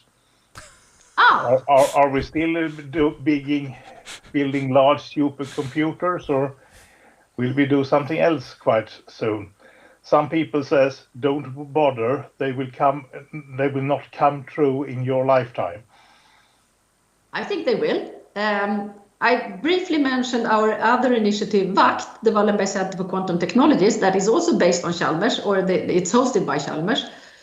Within that program, we have two parts. One part is very much focused on building a quantum computer at Chalmers, and the other part is building competence in the areas of quantum computing, quantum simulation, quantum sensing, and quantum communication. What we see is that, and what is quite amazing, is that the Chalmers team is so successful internationally in building, working on the quantum computer. They don't have that many qubits. They're not the world record on number of qubits, but the qubits they have are of the highest quality, which actually means that companies that are striving to build the first quantum computers are actually buying qubits from Chalmers. Quite impressive. So yes, I think they will come through within our lifetime. But I think that we will see, it's not that then we will abandon all of the supercomputers that we have. They will be suitable, the quantum computers will be suitable for some problems. The supercomputers like Berzelius that we build will be suited for other problems. But in any way, we cannot wait for the quantum computer because we need the computing power now. If we are investing in AI research and we are recruiting a lot of software, AI, autonomous systems professors to Sweden, of course, they need an infrastructure to work in. Otherwise, we're sub-optimizing. Yeah, thank you. Wonderful. Thank you very much. And even though, Ivica, I saw you had another question in the chat, I'm afraid we need to start wrapping up. And with this, Sara, I would like to thank you once again very much for taking the time to give the presentation. It was wonderful. We have a small token of our appreciation, which Yuchu is currently wearing. Oh, maybe you're not wearing it anymore, but there are hoodies around. So we're going to send you a Software Center hoodie, which I hope you will use on a somewhat cooler summer evening while sitting outside. So we're going to send that your way. And with that, thank you once again really for the presentation, and we look forward to interacting between WASP and Software Center in the future, of course, as well. Thank you, Sara. Thank you, and thank you for the hoodie. It will be very, I'm sure I will use it a lot since Swedish summer is coming. Thank you for inviting me. Exactly, great. Once again, congratulations. Thank you very much, Sara. Have a great day. Thanks. Good, thank you. And then if we could then start sharing the presentation.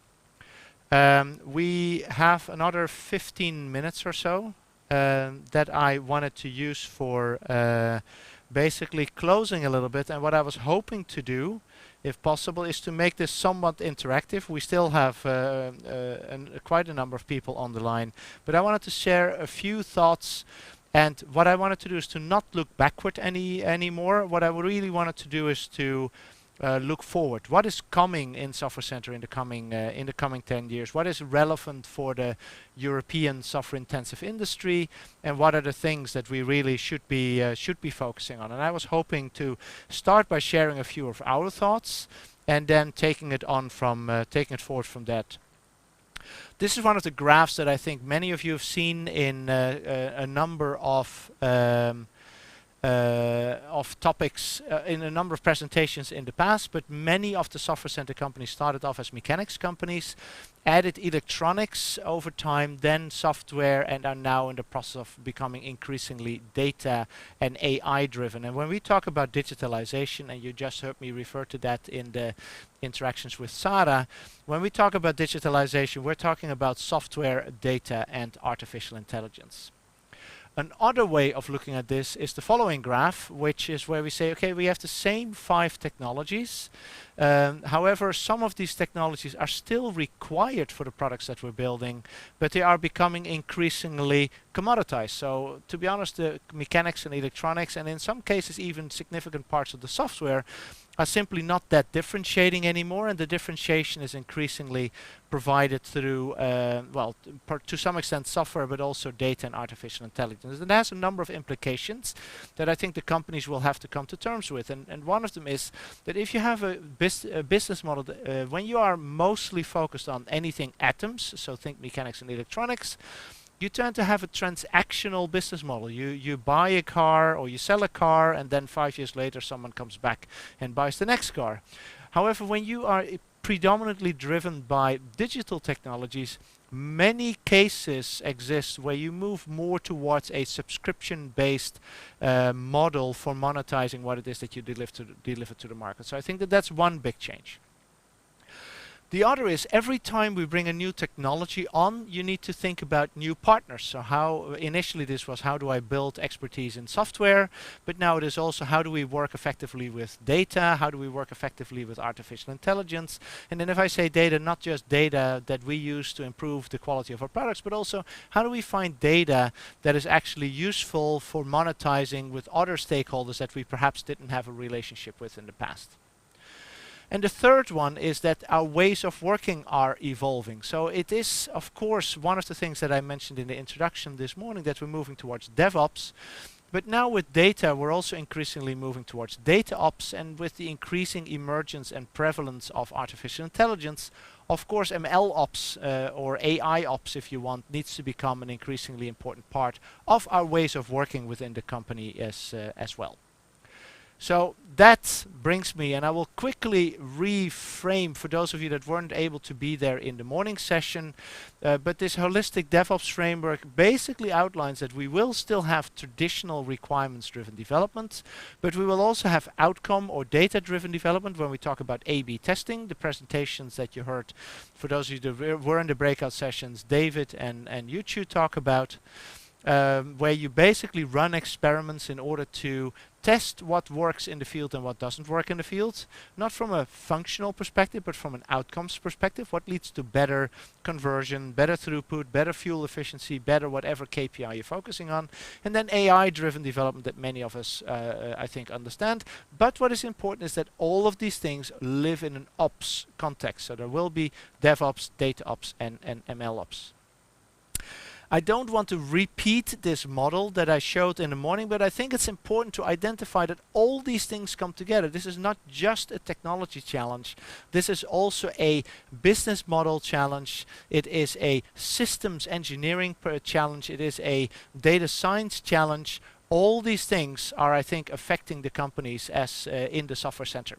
And if you ask me to go and look into what will the coming 10 years bring, this is where I would like to bring some of the discussion up, which is basically the first is that I think also, and so these are my predictions, and I'm hoping to invite you after I present these slides to actually chime in and share your perspectives on this. And as we're getting a slightly smaller group, it doesn't have to be chat. You can also unmute and basically share your perspective. But here are my predictions for the coming 10 years. The first is digital offerings and continuous value delivery will become the norm. It will be the norm in 2030, which means you don't think about the truck, the car, the base station, the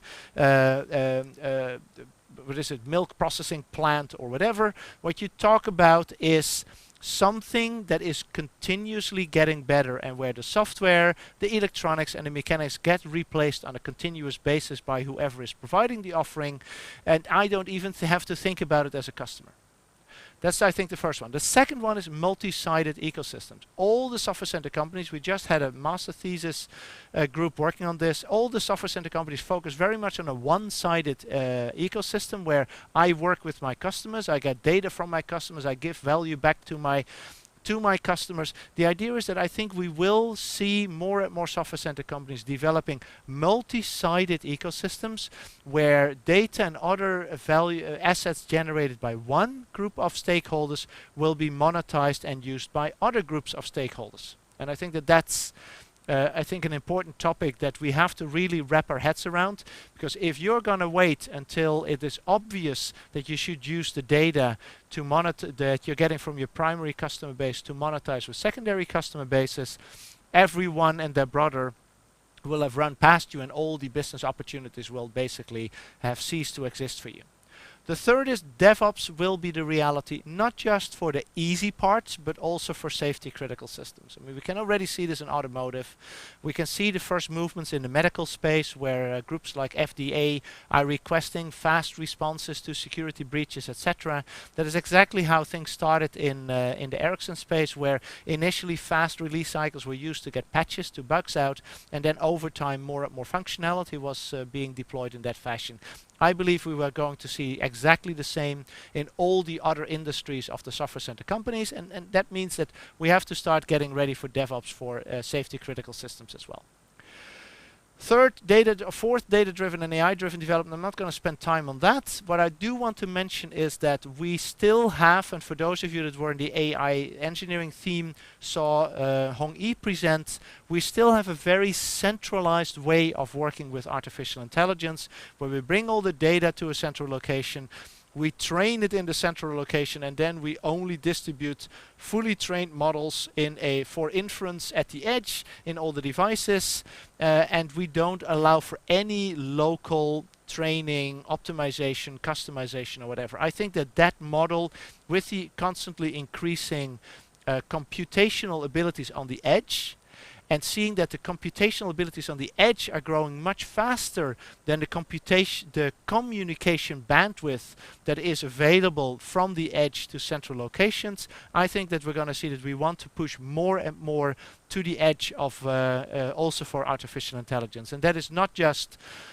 for the computational reasons, but also for privacy and other concerns that one might have, because if you only share models and not data, then the data is actually pretty safe from a privacy perspective. The two last topics I want to spend a minute on, and then we're going to open up for the conversation, for discussion, which is that AI for AI is a topic that I've been discussing in some of the companies that I'm involved in, which is basically, how can I use AI to generate AI models without any human involvement?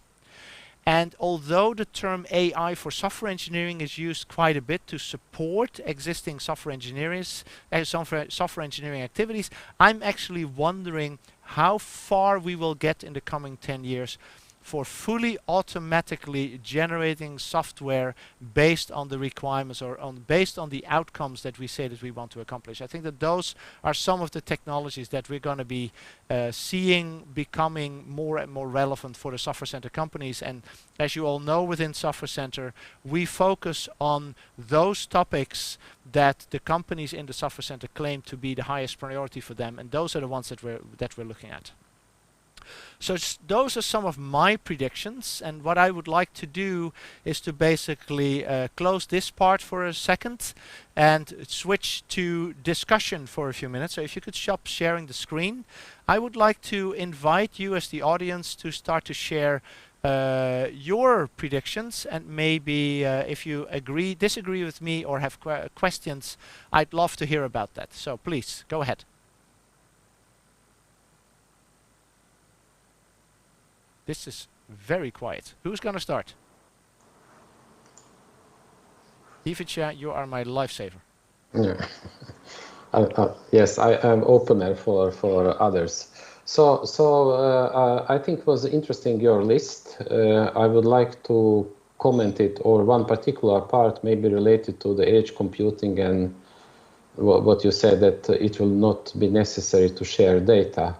I believe that there will be some like trend in the future that data will get more and more accessible and open. That today many companies, we have seen from Scania this morning how they do everything themselves. In the future, I believe there will be data like we have today. We can see the map of the Earth without any problem. You know, it's not a problem for security or something like that. That will come in the future. So we will have like oceans of data available for everyone. Right. That's I think it will be. And then the methods will maybe be slightly different. Find the proper data which you are the most interesting of. Interesting. Great. Thank you. I think the next one who had his hand up was Miroslav. So Miroslav, and after that it's Harald. Yeah, I think Jan, your list is quite good, but I think you've missed one big important thing, which is cybersecurity. I think that is going to be topic number one in the next 2 to 5 years. Together with because once you talk about data, then you get into data being commodity and having value. Then you will have people trying to steal your data as they are today. And I think number one study that is done today is not really ransomware, but are those all stealing data that has actually never been covered. So AI for cybersecurity should be on your list, in my humble opinion. No, and that's, I think, really fair. Thank you very much, Miroslav. Harald is next on my list, and then Liselot, I saw that you turned your camera on. So if you were hoping to contribute, you're next on the list. Harald, go ahead. Yeah, thanks. Thanks. I don't know if it fits really well here, but we are coming from the atoms from metal. We went to handcrafted bits. Now we are going to AI crafted bits. I wonder if the next 10 years will bring us some more close relation between the digital AI and the biological AI. So interfaces between computers, the digital AI and the brain or something like this. Interesting. Are you ready to get electrodes implanted into your brain already? Maybe not implanted, but put on top. I don't know. Okay. No, that's a really fair point. No, thanks, because that's, of course, that's what we're all dreaming for, right? A direct interface with computers, because who wants to type and read? The only argument that I read against direct brain interfaces is that we have a lot of optimized wetware in our brains for processing visual and auditory information. And having a direct brain interface would require us to put all that optimized infrastructure outside our brain, which I think is a really interesting argument. There is a book that I'm actually reading on this topic right now. So it's I think a really fair point, Harald. I can't wait, you know. I'm getting older, so I want to replace more and more of my parts with silicon and other mechanical solutions. Okay. Yeah. Thank you. Jon, you raised your hand next. Yes, since no one is talking about atoms here, someone has to do that. And I think that since several companies are involved in atom manufacturing, we will see much fewer, we will see a development just like the smartphones for the hardware platforms in certain industries with much fewer players. And let's say cars, for example, that I think we will want to see a huge number of OEMs in the future. We will see a much lower number. But there will be a platform for services on top of those, which is new, I think. Right. And that will open a completely new domain. I don't know what that is, but I think it will be there. Right. I think that will be surprising enough, or new enough, actually, without this biotech. So, yes, and you don't want a brain interface, I can tell. But, I mean, that was a joke. But what you're basically saying is if you look at automotive, these have traditionally been very vertically integrated industries. And what you are predicting is a kind of horizontalization of that industry in the same way as the PC industry basically horizontalized, where you have dedicated players in different levels of the stack, basically. At least that's how I'm interpreting you. Exactly like that. And that will open an arena on the top layers, of course. A very competitive space. Very good. Are there any other topics that people want to bring up before we bring this to a close? It is 16:15, which was when I promised we were going to close this. So, if not, then if you could bring up the slides one more time, then I can show the Software Center slides as a final one. What I would like to do is to once again thank all of you for participating in the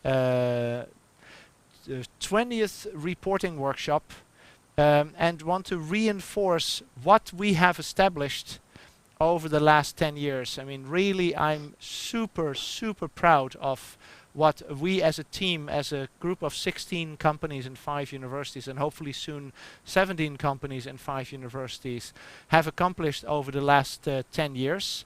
Really a very rich set of research topics, significant impact on all of the companies. I've really seen an acceleration of the pace of change in the Software Center companies, which I think is thanks to many of the interactions that occur between the companies. And I do want to stress that many of the companies claim that 50% of the value that we provide in Software Center is from the research activities, but the other 50% is actually the network and the interactions between the companies that is incredibly valuable for all of you. And as we go from our first decade into our second decade, I would really invite you to all make use of this network that you have available for yourself, and that you're actually actively contributing to make sure that you get as much value out of the network as you are putting in, because I think that is of critical importance. And there are many opportunities for you to meet with peers, people in similar roles in other companies, to involve yourself in some of the research activities, do your PhD next to your job, according to that some of the people have done over the last 10 years, or in other ways contribute to Software Center. And with that, I will bring this to a close. I want to thank all of you for participating, and I invite you and look forward to working with all of you the coming decade as well. Thank you very much, and have a great summer.